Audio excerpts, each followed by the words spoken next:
Greetings, fellow Gorehounds, and welcome back to a Blood Splattered vlog. I'm the Horror Guru. And I'm Count Jackula. And I'm back in Casa de Jackula right now. I got done with visiting my family, and now we're back to doing what we normally do.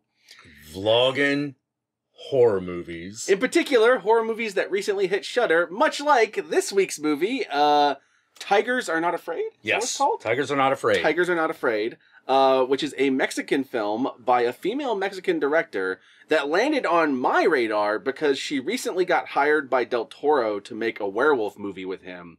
And this movie's been apparently going around the festival circuit and getting a lot of great buzz on top of that. So I was like, okay, when this movie finally hits a platform I can watch it on, I'm watching the shit out of this. Yeah, and it's very clear that the reason Del Toro is making a movie with her is because of this movie. Oh, yes. Because this movie, 100%, the way it was described to me before I went in was that it feels like the completion of the Devil's Backbone Pan's Labyrinth trilogy. Like, that's what it actually kind of does. Like, it's Pan's Labyrinth, but set in modern Mexico. Yeah.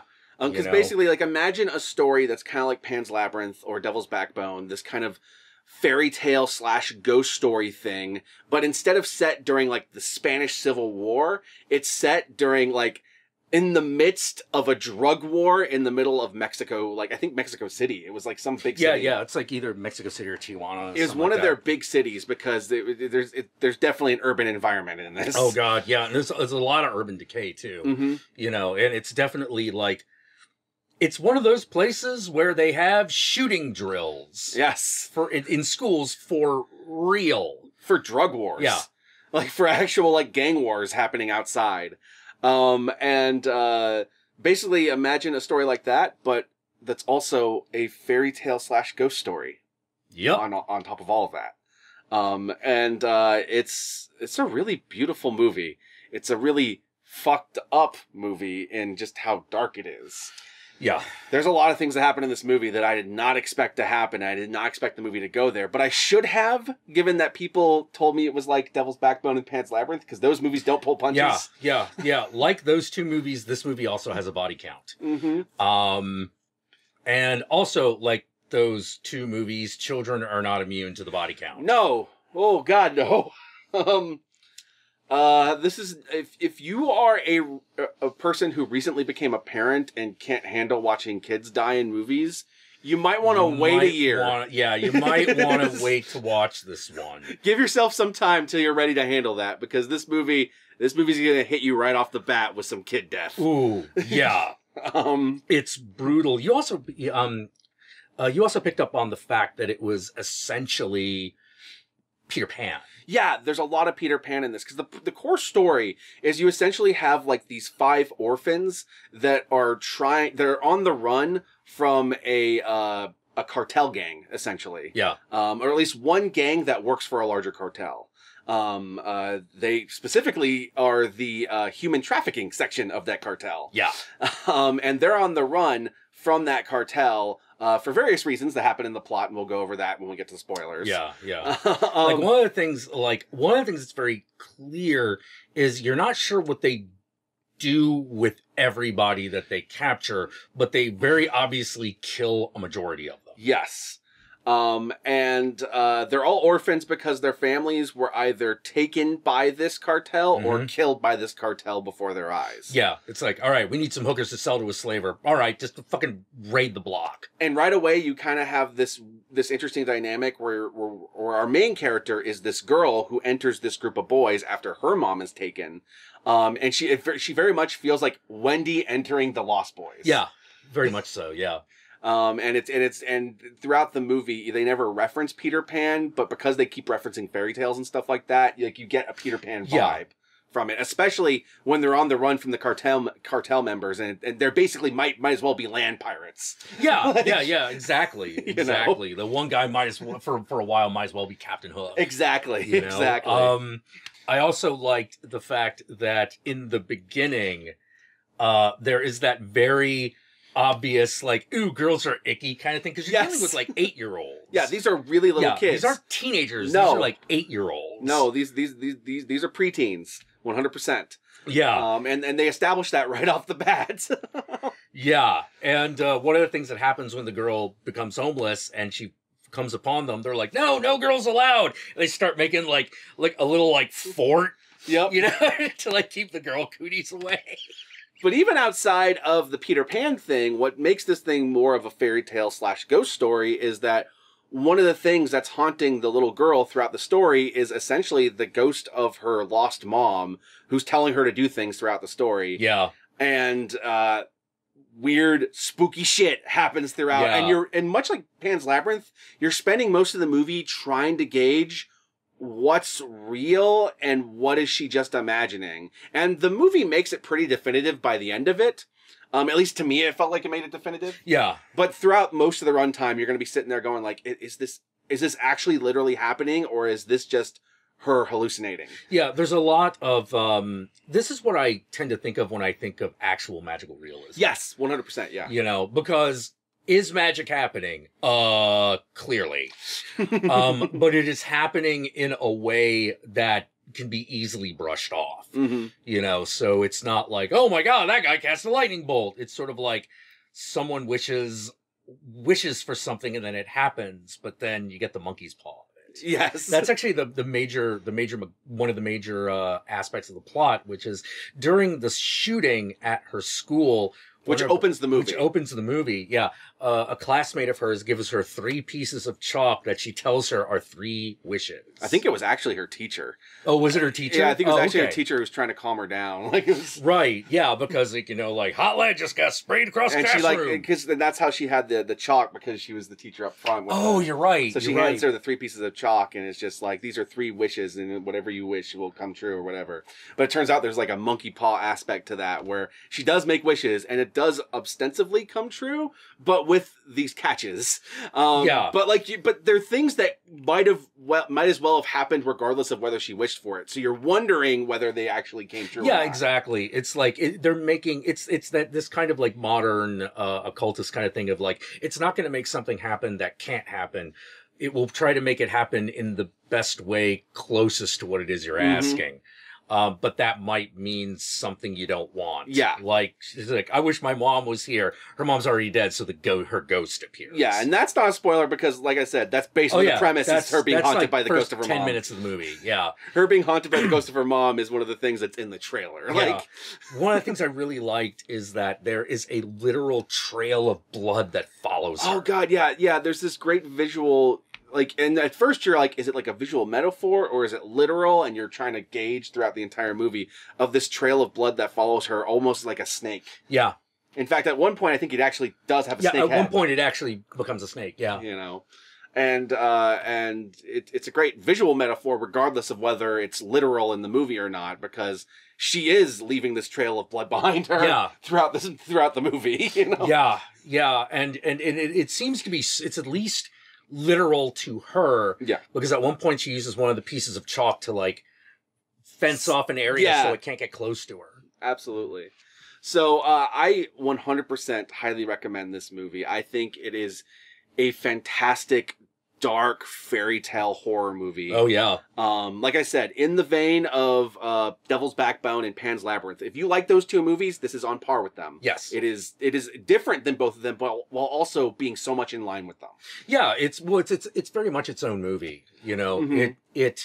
The urban decay flavor and scenery that it has, and it's pulled no punches on sudden violence. Oh yeah. It reminded me a lot of like the urban decay in like Neil Blomkamp's movies. Oh yeah. It had a very similar kind of visual aesthetic, which granted, that's just what modern urban decay looks like. So yeah.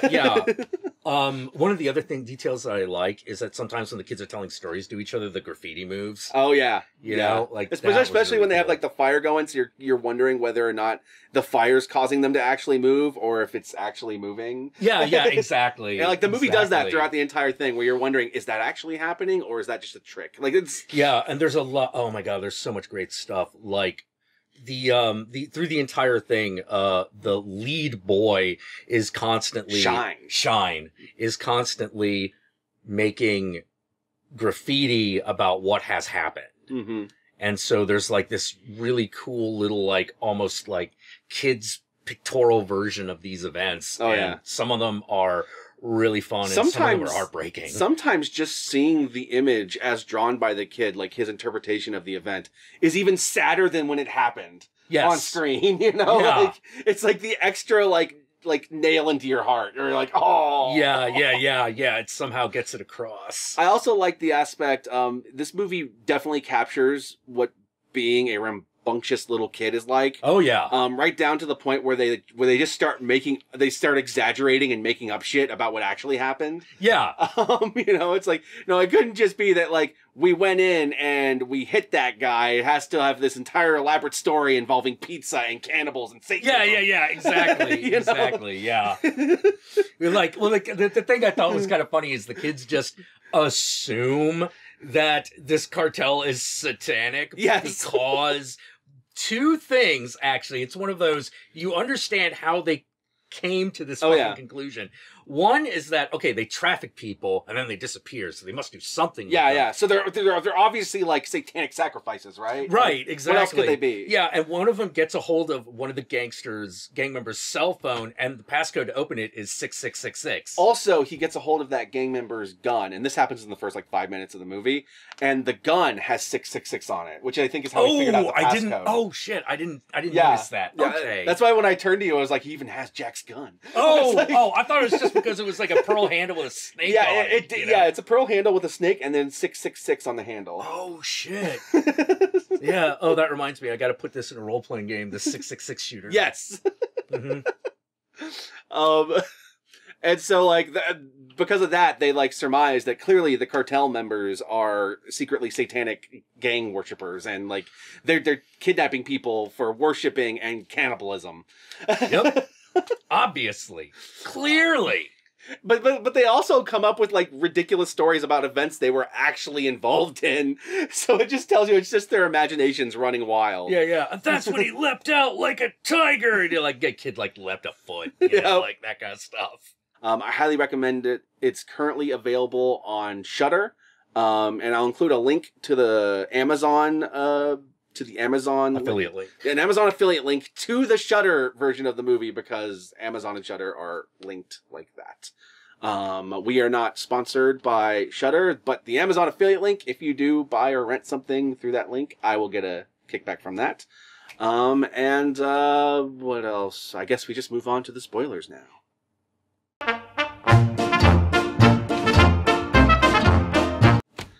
Okie dokie. One kid gets shot in the chest and killed. The other one gets shot in the face. Oh my god! But because there's an entire scene in which they've been tracked down by two of the cartel members, and one of the little kids shoots one of the cartel members to get him off his friend, and the other cartel member, without missing a goddamn beat, just pulls out a gun, cocks it, shoots the kid in the fucking chest. Yeah. He's dead. And, like, what really struck me about that moment is it reminded me of, like, the matter-of-fact way violence would happen in Pan's Labyrinth. Oh, yeah. Where it's just very blunt and just... Yeah, where that one guy is just beating a guy to death with a bottle. And there's, like, no second-guessing it, no, like, emotion to it, just what we're doing. It just happened. And it happens in a very similar fashion, and, like, that almost made it hit harder than if they had actually, that's why I like it when it's done that way. It's like, it's like a lot of the violence in Reservoir Dogs as opposed to Pulp Fiction. Oh yeah, in Pulp Fiction it's a little more fantastical, but in Reservoir Dogs, when someone like gets killed, it's very stark because there's like no soundtrack. You know, the camera does not telegraph that that's going to happen. That's true. It's just all of a sudden there's a bang, someone's fucking dead, and that's the way it's done here. Oh, absolutely. And the other one dies when she makes her final wish, because one of the characters, Shine, who is the leader of this Lost Boys, so to speak, he lost his parents when the cartel members burnt down their house and then took them away. Yeah, so he's got a permanent burn mark on his face. And at one point he's like, "Do you think you could wish to make my burn scar go away?" And then later on in the movie, she actually does that. She actually like draws an X on his face with the last chalk, and wishes for the burn mark to go away, and it does, because it's replaced by a bullet wound. Yeah. Immediately after she does this. Yeah. Yeah, and you're just like... And I was shocked at that moment because I actually had kind of considered him the second lead of the movie, so I did not expect him to die. Yeah. Yeah. Now, granted, we're closing on the last, like... Yes. This is towards the end of the movie, right? Like, literally right smack dab before the climax hits. Because the climax is her being chased by the Captain Hook-like figure. Yeah. Who is not only a cartel member, but is also the one who's... Is he, like, running for mayor or something? He's, like, running for mayor. He's a politician. Yeah. Yeah. Because it turns out the reason why the cartel members are after them isn't because they killed another cartel member, though they do. They do, at the beginning of the movie to protect one of their friends because one of the cartel members steals their friend. But it's because they took his phone, which on his phone, there is video evidence of this cartel leader and mayoral candidate basically creating a snuff film killing a person. Yeah. I was about to say killing a dude, but technically it's the main character's mom. Yeah, it's the little girl's mother. Yes. You know, but you don't realize that at the beginning when they first watch the video. They realize that later on, rewatching the video. Yep. Yeah, and they make it... And it's not a movie where you can say, well, why didn't they go to the police? Oh, they damn well demonstrate. Why that didn't work. The notorious problem with cartels is that when they get as big as they are to where they're called cartels, generally once you reach that big, you have a lot of things in your pocket. Especially if your leader's running for mayor. Yep. And the police are one of the things that are in your pocket. Or in this case, are too scared to actually act. Yep. Whether or not they're in the pocket or not. Yeah, I was actually pretty surprised that the cops didn't shoot the kids. That's why I expected that we were going to lose those two kids, the ones that chose to do that. Yeah. In that moment. And actually, those are the two that actually live. Yeah, they live. Yeah. It's kind of ambiguous as to whether or not the little girl lives in the end, or whether or not she's also walking off. Yeah, because that's one of those... It depends on how metaphorical the ending is. Yeah. The ending has a bit of that Pan's Labyrinth, like, is this a metaphor, or is she literally walking off into heaven? Like, it's... Yeah. But the thing is that you have no actual, like, indication that she's dead. So you're like, okay, it might just be a metaphor in this instance. Yeah, exactly. Like, it's a very strong possibility. Yeah. Because there are plenty of places where she could have died, but, like, she's very separate from them. Like, what makes me think it's a metaphor is that at the end, the heaven that she's kind of walking into, it looks like it's supposed to be like the fucking Savannah. Yeah. You know, where the tigers are. Yeah, exactly. So like that's what makes me think that, like, oh, she's now become a tiger. So now now she runs into the savannah. She's not afraid, therefore she's now a tiger. Like, which means you got to go to Africa because that's where tigers come from. Yeah. You know, because that's little kid logic. You know.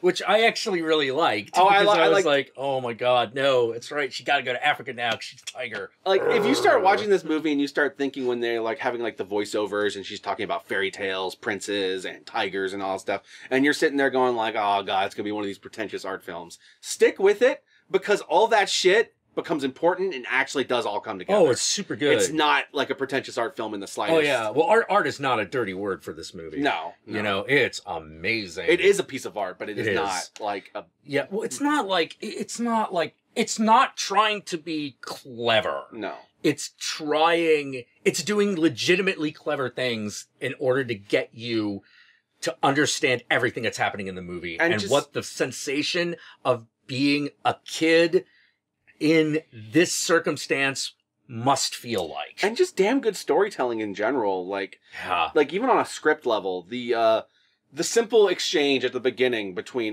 her and her mom about her bracelet. Yeah.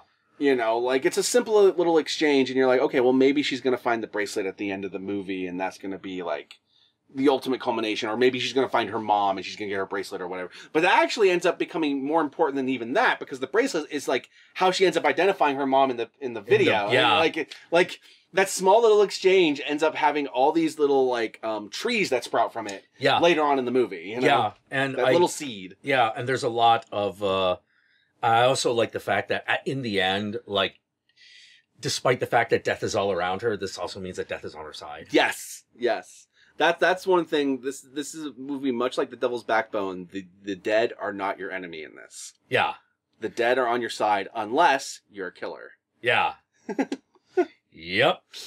Yeah, and I'm like, oh, this cartel doesn't worship Mama Muerte. They're fucked. No. They're fucked. No. Fucked. I mean, I will say this about her mom, though, and I kind of put this on her mom. Yeah. The other friends of hers that died and appeared to her did not appear to her in this fucking terrifying way that her mom does. No. Because her mom's doing this shit where she's like, her hands like coming out of a cup and talking through the cup. Yeah. Like, it's just like doing all this terrifying shit. And I'm just like, you could have just done what Shine did and just like appear there and just be like, yo, we're good. Yeah. like if you thought Santi was being from fucking Devil's Backbone was being all drama queen about it, this mom does some fucked up shit. I'm like, all right, Mom, I think your problem here is that she would be doing what you wanted her to do way earlier on if you weren't coming at her like La Llorona or something. Yeah, exactly. You know, like, well, I don't know why is she running from me? Maybe it's the fact that you're grabbing for her and going, ah! And don't get me wrong, that shit is terrifying and it was pretty effective. But when you see the other ghosts that appeared to her, I'm like, well, they didn't need to do that. Like, yeah, the other ghosts that appeared just like, hey. Now, granted, one of them even has like a little stuffed tiger that walks around. That is the most adorable thing. Like his tiger that he had, he was clutching when he died. The tiger, when he becomes a ghost, like ends up showing up as this walking, talking tiger and this little guide for her. And I'm like, oh, that's adorable. Yeah, and that's the kid who gets shot in the chest. Yes. You know, oh man, yeah, you get really attached to him because he's like always clutching this tiger, well, and they go to great pains to save him. He's the group's little brother. Yeah. Essentially, he's the one who's mute because he saw something so terrible as a kid, and he's not been able to speak ever since. And so everyone in the group is like super protective of him. Yeah, and they saved him earlier in the movie. Yes, they saved the other guy in the movie. The other guy. So when the fucking adults come, guns a-blazing, he's like, "I'm not letting that happen. I'm gonna save you this time." But then he dies, and you're like, "No, Morrow, no." Yeah. Oh man, this movie's great. Like, I don't even want to spoil it anymore for you because just everything about this movie works. Like, this is like I said in my Banana Split vlog that movie's not going to be on anyone's top 10 list. This one absolutely will be on most people's top 10 lists that's seen it. It should be, you know. And if you're not, you're racist. You know, it's right up there with Midsommar, Us, and Ready or Not, and Crawl as some of my favorite horror movies of the year. Oh yeah, it's definitely up there with Midsommar. Holy crap. Very different movie, but of the same quality. Yeah, 100%. You know. Woo! So where can they find you, Count Jackula? You can find me on Twitter at Count_Jackula and on Instagram, Satanic Jackula. And I also have a Twitch channel, which is also Count_Jackula. And twice a week, I stream on YouTube. Thursday at 6 p.m. Pacific Standard Time, and again at 9 p.m. Pacific Standard Time, and we talk about all kinds of groovy, weird, occult things, and sometimes just talk about tits. Yeah, lots of tits. It happens. And you know me, I'm the Horror Guru. You can find me at the Horror Guru on Twitter, on Twitch, on YouTube. You're already on YouTube, so why the fuck would you need that? And since you are on YouTube, be sure to like, comment, subscribe, and don't forget to ring that notification bell so that you're notified of my videos immediately upon my upload. And I actually just recently realized the actual utility of that button. Which, the notification button? Yeah, that button is actually specifically designed for the smartphone. Oh. So that when you actually click on it, it will actually pop up on your phone. And I didn't realize that because I actually tried to turn off the notifications on my phone because I was tired of getting notifications on my phone from YouTube. And it turned off the notifications across the board because it turned off that button. Oh. And I was like, oh, that's what it's for. It's for the phone for the phone notification. I'm like, okay, YouTube, I now get why you did that. All right. All right, fair enough. It's that smartphone shit. It's a smartphone shit. Too bad. Well, I mean, too bad we're dumb users. Yeah. And I will include both of our Patreon accounts in the description below. And remember, if you decide to go the Patreon route for either of us, even $1 a month can go a long way. And with that said, peace out, my fellow gorehounds, and we'll catch y'all later.